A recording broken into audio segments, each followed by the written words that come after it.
There's players right now, 7 months into 2K25's annual cycle, that still feel like they're getting scammed by NBA 2K25's build system. I'm hoping in this video I could clear up how you're paying for your builds, because the bills are significantly less than they were just a couple years ago, and we're paying close to about 100k VC less per build. But it just doesn't feel that way when you're making your build. It doesn't feel that way when you start getting into those later attributes and you see how taxing it is, how costly it is to add just a few attributes to your build. It just feels like a whole big scam. I don't blame you for feeling like that, but hopefully this video will provide some clarity so you know exactly what you're paying for, and maybe you could kind of finesse the system. We'll get into it. I'll tell you guys how. We finna get into all the details. If any of you guys are new here, consider dropping a like and a sub. Leave your thoughts in the comment section below.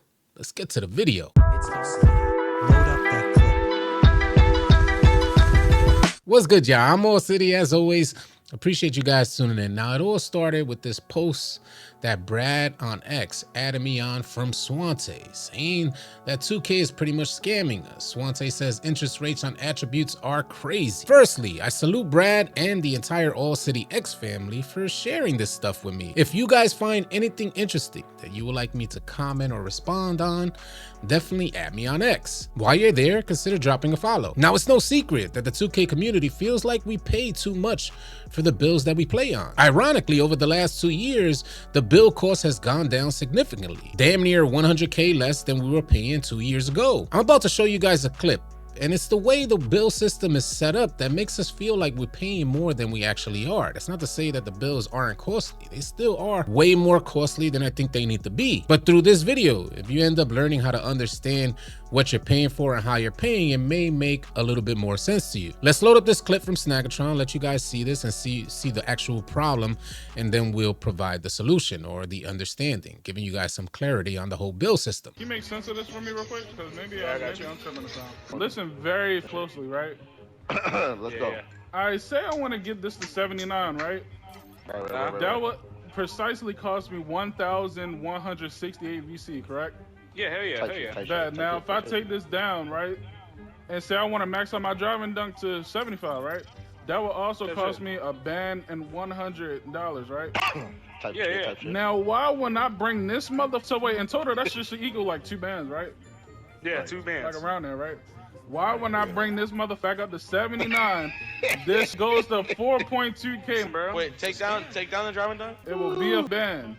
Yo, A band and 100. Scammy, yo. And when I put this up by itself, it's a band 100. But when I combine them mother together, it's 4,200 VC. I have a question though. I have a question. Let's break it down. Why in the do you have a 99 free throw?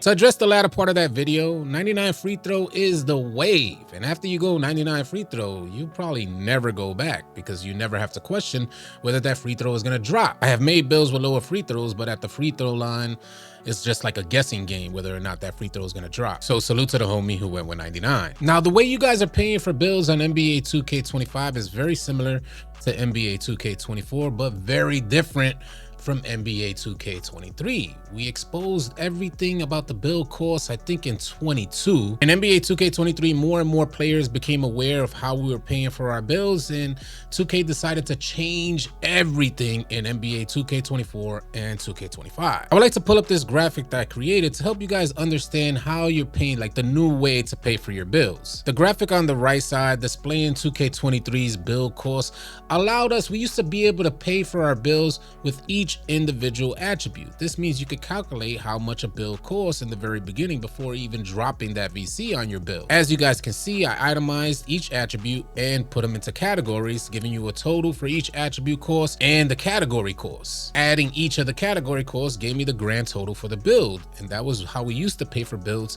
up until 2K23. As you guys can see, my finishing alone was 72,000, my shooting was 141,000, playmaking 127,000, and 60,000 on my defense for this particular build, adding the 70,000 from my physicals, bringing us a grand total of 473K for one build. It was absolute insanity at that time, especially because we were paying 450,000 for a VC pack to cover a build like this, which means that $100 VC pack was not even enough money to cover one build. And man, did the community go wild with that when that was exposed. It seemed like nobody was happy to learn that, even though we were out there making our builds left and right. The 2K finesse was at an ultimate high. The outcries from myself and the 2K community helped create some change on the build course. And now in 2K24 and 2K25, they changed things up because the new way in which we pay for builds is no longer attribute based, but mainly priced according to your overall. On the left side of this graphic under 2K24, which is the damn near exact blueprint for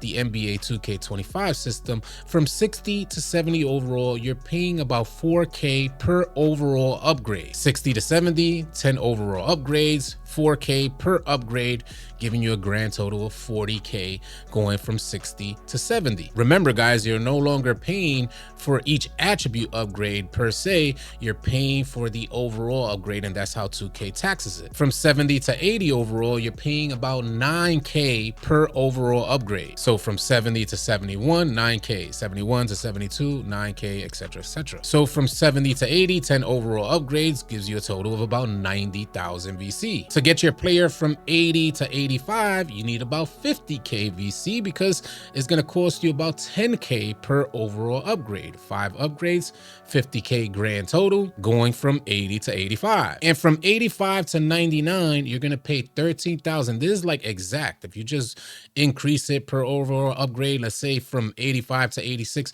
you're going to pay 13,214 VC for each overall upgrade. And that starts happening as soon as your build hits 85. 2K just taxes you right there, jumping from 10,000 where we were going from 80 to 85, now 85 to 99, 13,214 per overall upgrade, no matter which attributes you're upgrading. Now, this new build system is way more beneficial to each individual 2K player because it costs about 100K less to create our builds in this new build cost system. As you guys can see, under NBA 2K24, the grand total is 364,000 compared to NBA 2K23, where we're paying 470 plus thousand. Now, here's where the problem lies, is because this is why I advise you guys, when you're making your new builds, upgrade the most important attributes that you want that are like show a significant difference on your player or have an impact on your player when you're out there on the court. As you guys see, from 60 say to 80 overall,